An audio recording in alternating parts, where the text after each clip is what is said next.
ღონისძიება, ეს ფორმატი და უნდა დაისახოს მიზნად ეს იმისთვის, რომ თოლმა თქვენგანმა.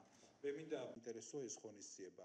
ყველა შეძლებს მის საქმიანობას და ასე შემდეგ. მეცადინეობითაც დღევანდელი ღონისძიება. გამოვხატავ ჩემს მადლიერებას და being at the forefront of fostering education. ასეთი პარტნიორობა და საერთაშორისო პროფესიული ცოდნის to invite a chair of European Society ხელს უწყობს საქართველოს მიზანს. სურს აღნიშნო, რომ ჯანდაცვის სამინისტროს To the spirit of Georgia.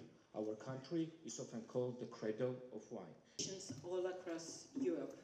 ეს არის მედიცინა, სადაც ბუნებრივია, რომ მუდმივად აუცილებელია თვალყურის დევნება ყველა იმ სიახლის შესახებ, რომელიც მსოფლიოს მასშტაბით შეიძლება ჩნდებოდეს. განსაკუთრებულად აქტუალური გახლავთ ეს ონკოლოგიის მიმართულებით და გინეკოლოგიის მიმართულებით. აქ რასაკვირველია, ყველა პირობა იქნება შექმნილი იმისთვის, რომ ქართველმა ექიმებმა რეალურად შეძლონ ყველა იმ მნიშვნელოვანი სიახლის შესახებ ინფორმაციის მოძიება, რომელიც მათ თავის მხრივ გაუადვილებს უკეთეს გახდის მათ შესაძლებლობებს, რომ უკეთესად მართონ კონკრეტული სამედიცინო შემთხვევები. ამიტომ ბუნებრივია, რომ ჩვენ სამინისტროს მხრიდან მივესალმებით ყველა ასეთ წამოწყებას, რომლის მთავარი მიზანიც სწორედ ამ თანამედროვე ყველაზე ახალი ცოდნის გაზიარებაა ქართველი ექიმებისთვის. საქართველოს მასპინძლობს ევროპის ონკოგინეკოლოგთა მასტერკლასს, რაც რა თქმა უნდა არის ძალიან მნიშვნელოვანი, ვინაიდან ეს შეუწყობს ხელს, რომ ამაღლდეს ცოდნა ჩვენი სპეციალისტების, დარგი უფრო მეტად განვითარდეს და ჯანდაცვის სექტორისთვის, რა თქმა უნდა, საერთაშორისო თანამშრომლობები მხოლოდ და მხოლოდ ხარისხის უწყვეტ გაუმჯობესებას გულისხმობს.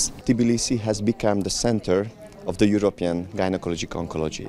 It means that international experts, professors, surgeons, oncologists, they gathered here for 3 days to discuss how we can fight better against the diseases which are mostly cancers of the women. So it's going to be a 3-day teaching course as well, when these international experts are going to teach everybody, colleagues, doctors, how to find and how to diagnose and treat these diseases.